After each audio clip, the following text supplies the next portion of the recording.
Hi everyone, my name is Corinne Ponsloff and I'm the Communications Coordinator here at Light of Life. And today we have a really great discussion planned for you. I'm joined today by a few of my fellow staff members, and we have Dave Wadsworth, Bridget Ferris, and Ken McLeod. And we're going to be walking you through some of our education and employment services that we have here at Light of Life. And our education and employment services support both our men's and women's programs, and so we're just going to dive into that a little bit. But first I want to go ahead and start by having you guys introduce yourself and your roles and a little bit about why you got involved. So I'm going to start with the men's program, and then we'll transition into women's, and then we will take a tour. So we'll start with Dave. Dave, can you give us a little bit of background on yourself and why you decided to work here at Light of Life? Okay, sure. So I have an education background. And so I've always had a passion for teaching and helping people and kind of making things alive for others. But at the same time, I have got a history of addiction and recovery in my own story. And so I've had a desire and kind of felt a calling to use that experience in the way that others and God have helped me in my own life as a way that just to give back and to serve. And also Light of Life in particular, because it's an opportunity. I get to talk about God. We get to look at Scripture. We get to seek God's will in things. So it really combines like the educational part, the recovery part, and just having Christ as the center of it as well. And my role in particular at Light of Life is with education and employment, and I mostly work with the men's program at different levels in the continuum of care and just meeting those needs on an individual basis. So we're part of a team at Light of Life also, and so we have a care team approach. And so yeah, I guess I'll get more into that later, but my main role is just to help meet the needs, encourage the clients, and just work with them in their goals related to employment and schooling. Ken, can you introduce yourself a little bit and your background? Sure. My name's Ken. I've been here about 3.5 years. I started doing this really to help men find their role in God's kingdom. That's what drives me and what I'm really interested in helping them do. This includes their employment, includes them tracking down educational opportunities that will move them along in that. And it's just been a really great place for me to be. Uses my gifts and skills pretty well. Mm-hmm. Great. And then Bridget, you can go ahead and introduce yourself as well. Sure. My name is Bridget Ferris, and prior to working at Light of Life, I practiced law in Pittsburgh for about 10 years. I started volunteering at the women's program, and I did that for about 4 years, and I saw the role at E&E and decided to take a shot and come to work at the place that I love volunteering. Great. And so I think to start, what would be best is, Dave, can you just give us an overview of the services and how they support each of the functions and each of the programs here at Light of Life? Okay, sure. So homelessness, it doesn't look like one thing. There are different reasons for homelessness. Each person has their own individual story, and so we do the best we can. Light of Life does the best that they can in meeting people where they are. And so for some, they might just need the shelter and maybe help with getting another job. They're in between jobs. They need help with applications. For others, they've lost their housing. And it's not related to an addiction maybe for some. It's not related to mental health, but they lost a job. It's through relationships. Their supports fell through. And for whatever reasons, they're at our doors. And we really want to get to know them. So a big part of the beginning is just knowing the individual, getting to know their story. And so for some, it's just maybe helping with, helping them understand like what they could do. Maybe they have a job, but we can help them to have hope and take steps that they could get a better job. And then for others, we've got a long-term program, and that could last up to 1.5 years even. And well, that's intentional, because when somebody has a substance abuse problem or mental health issues, it's important to take the time and address those underlying issues first, the core issues. And so we really support that, and that really enables us to form relationships and trust with the clients.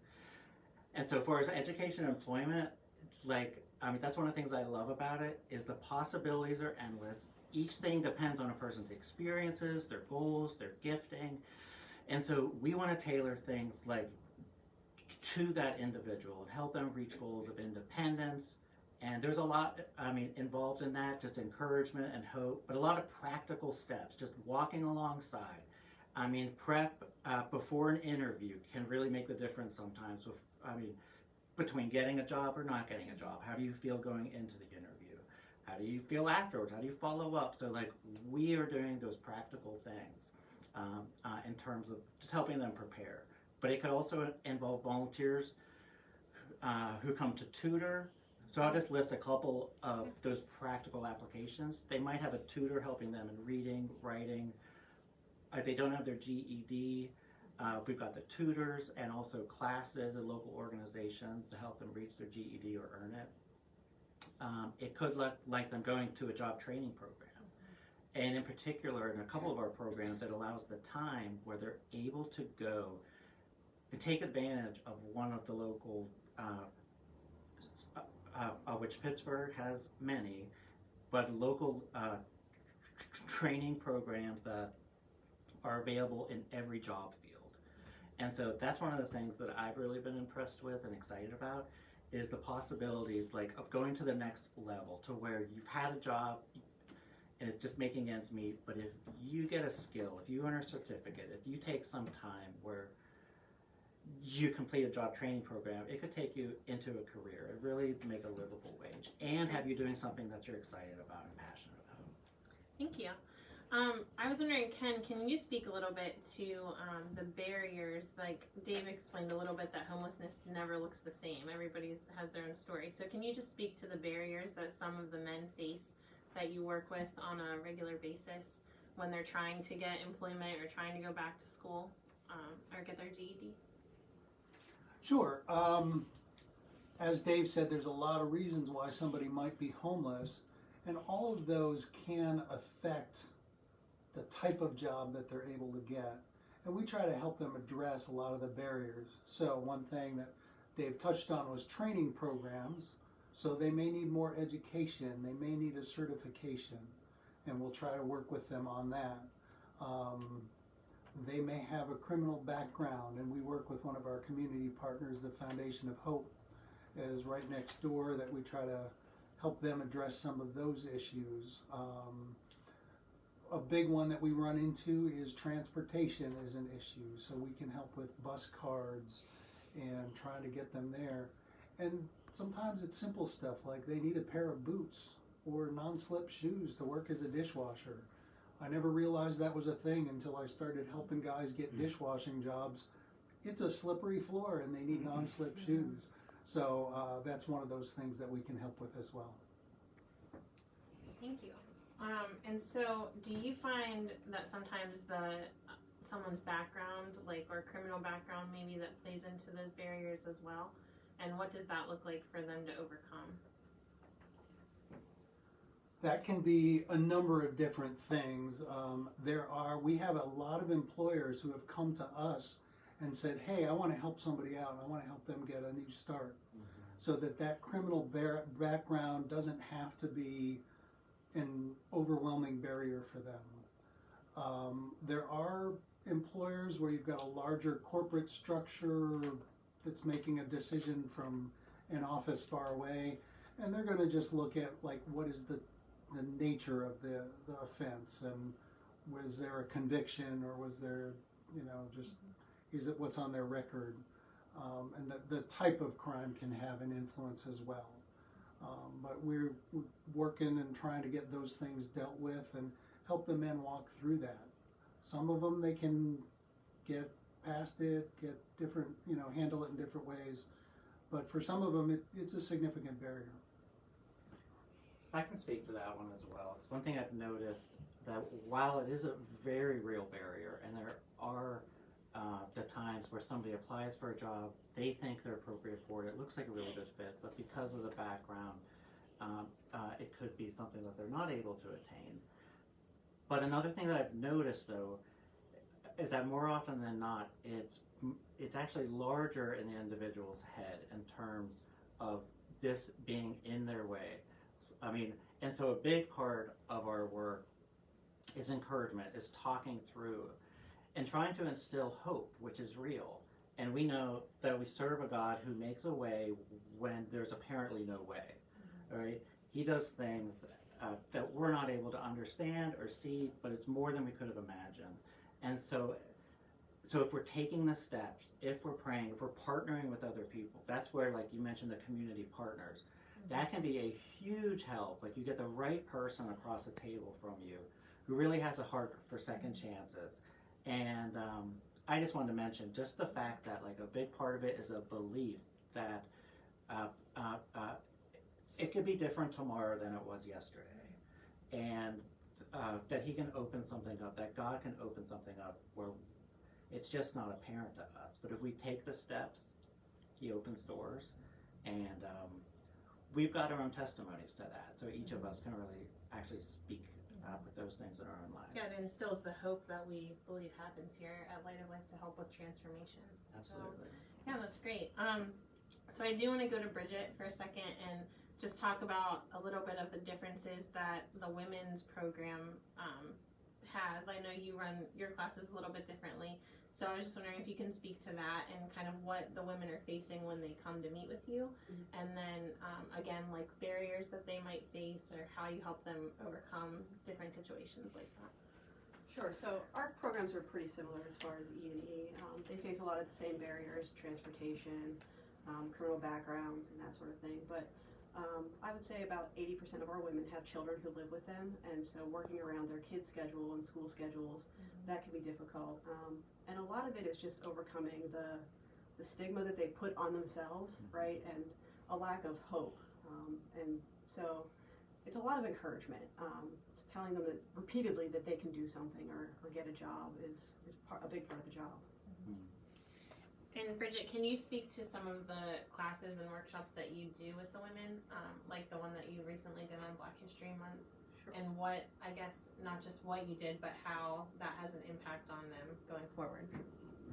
So I like to take a creative approach when it comes to doing coursework with the women. So during January, they work on Black History Month projects, and so they do computer research. It teaches them computer skills. They synthesize information, they evaluate sources, and they come up with a project that they present to our community. And so it teaches them to present and speak in a large group setting. And I think that all of those work together to teach them some skills that are going to be useful in the job search. And so, can you, Dave, to kind of speak to where we are right now? Because this is a Light of Life. It's not our standard mission that we're sitting in right now. So can you speak about this building and kind of what are some of the things that happen here? Sure. Yeah. So we're in a church, just like it's about a block and a half away from the actual mission here on North Avenue.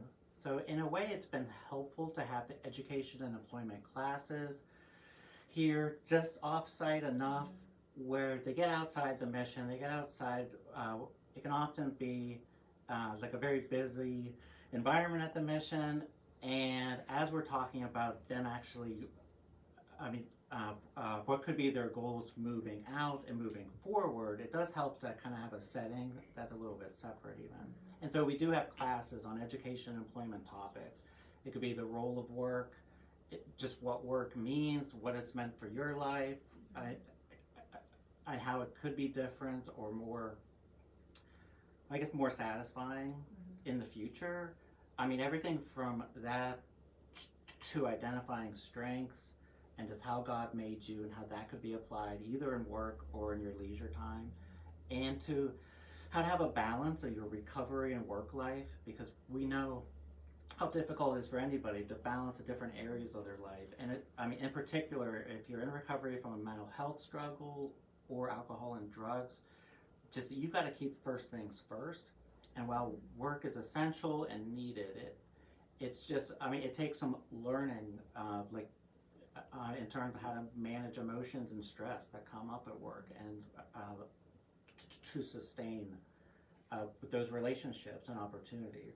And so we do a lot of activities here. I mean, Ken is the master at like having engaging activities, a lot like Bridget was talking about, where it gets them moving, different learning styles.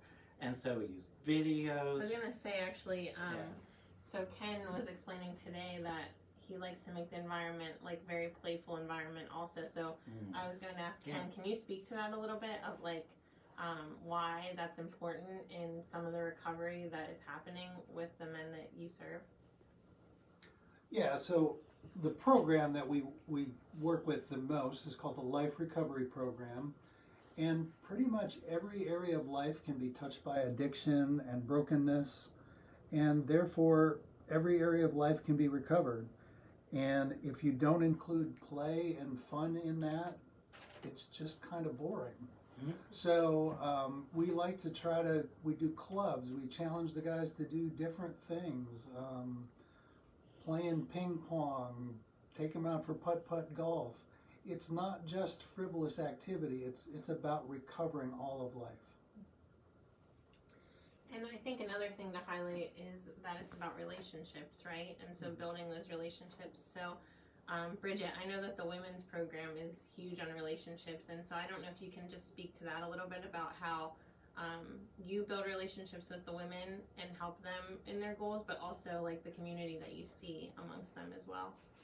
Sure. So, I mean, just a great example, as I was leaving today to come over here for this interview, I was stopped by one of the women and she wanted to pray with me. And so those relationships are really important. You know, there was a woman who lives in our apartment building for single women who broke up with a boyfriend. And, you know, I said, what do I like when I break up with somebody? And it's ice cream. And so I took ice cream over and sat with her for a couple of hours and let her cry and talk about what happened in her relationship. And, I mean, more than anything, it's establishing a trust so that they trust me with their insecurities and what they're looking for in their job. And I think that that's really, really important. That's great. So now we are going to take a little tour, and Dave is going to show us here at this facility. We have a computer lab that we call the Employment and Education Resource Center, and so we're going to tour that, and Dave can kind of give us some background on that on our way down, and then we'll meet down there and ask some more questions. So Absolutely. Follow me. So, as Corinne said, we're going down to the Education and Employment Resource Center. And a part of it, it's a room where we've always had activities and classes for education and employment, but it's really been serving those in our long-term residential programs mostly.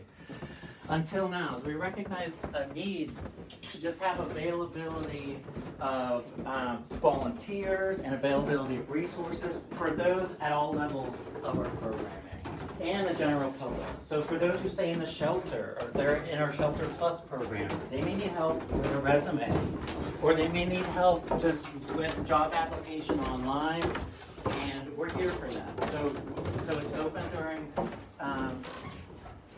at this point it's on Tuesday mornings, and we have volunteers who are willing to serve, and it has really become a ministry, because in the same building, you probably noticed we walked down some steps, and in the same building, there's a meal ministry that happens on Tuesdays and Thursdays, and during the weekend, I think on Sundays.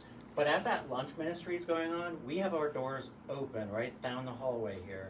And people will come in at first, maybe for a cup of coffee, and I kind of explain, like, this is for you guys, if you need help with anything.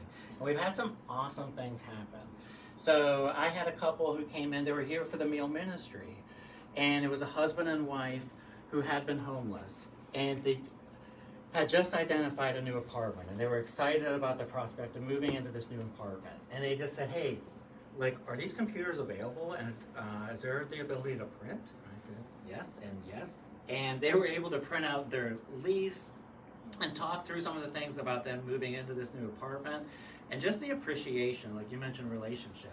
It can even happen with just meeting a simple need. And I'm constantly blessed by the response, the appreciation, and knowing like how important just these small tasks are when you're in the midst of a hard time, or you're in the midst of just, having a new opportunity. And so the Education and Employment Resource Center, it's open to the public, and it's open to those who were, helping in the shelter as well. And sometimes it's just a time for guys to come down from the mission and get some help in addition.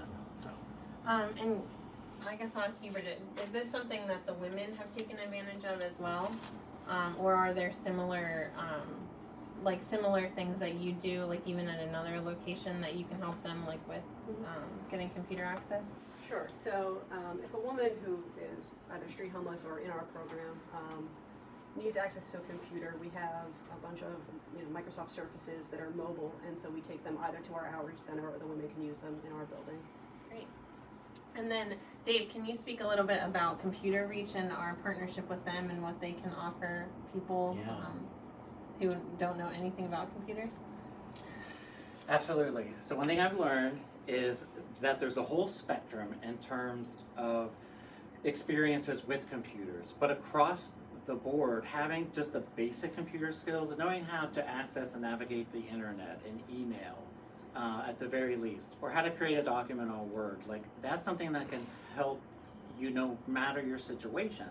And so we found an organization, or we're partnered with Computer Reach, and they provide not only the basic, I would say, like computer skills, like email and it's navigating the internet safely and creating things on Word documents, but they also provide the actual equipment and computers.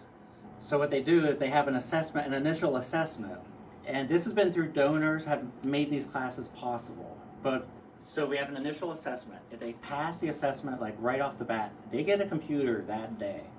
So those who are taking part in the program. If they don't, it's okay. We've got some classes. They take the Computer Reach classes, which I thought, really the payoff is the computer at the end of the classes. I have learned that like the camaraderie and the experience of the classes and like the fellowship has been something that like they'll talk about a lot more than the hardware that they get at the end. It's been a blast. Like those classes have been one of the most fun things. And it's just one of those. When is that offered? So we really have the flexibility, like to base it on, okay, how many are now in the program who haven't had a chance to participate yet? And so we're due actually. I was planning to start another Computer Reach opportunity here shortly. Great. Yeah. And so hopefully this has been super educational for you to kind of learn about the services that we offer on the entire spectrum of men's program, women's program, outreach. But I just want to ask Bridget, like, what are some of the needs that the women and children have in terms of, like, if someone wants to get involved, what are the ways that they can do that right now? Sure. So we always need tutors and people to work with women who are searching for jobs. Sometimes we need money for transportation or for clothes or supplies that people need for new employment. And always we need prayer. And so if you'd like to get involved and become a volunteer, you can go to lightoflife.org/volunteer and fill out the volunteer application. And on there you can actually specify that you would like to be a volunteer in our education and employment services. And then if you don't have the time to volunteer but you'd like to give a monetary gift, you can also go to lightoflife.org/give and support us that way. So if there's any questions, you can always feel free to reach out to us or leave Facebook comments, and we'll be happy to answer them. But hopefully this was very educational for you today. So thanks for joining us.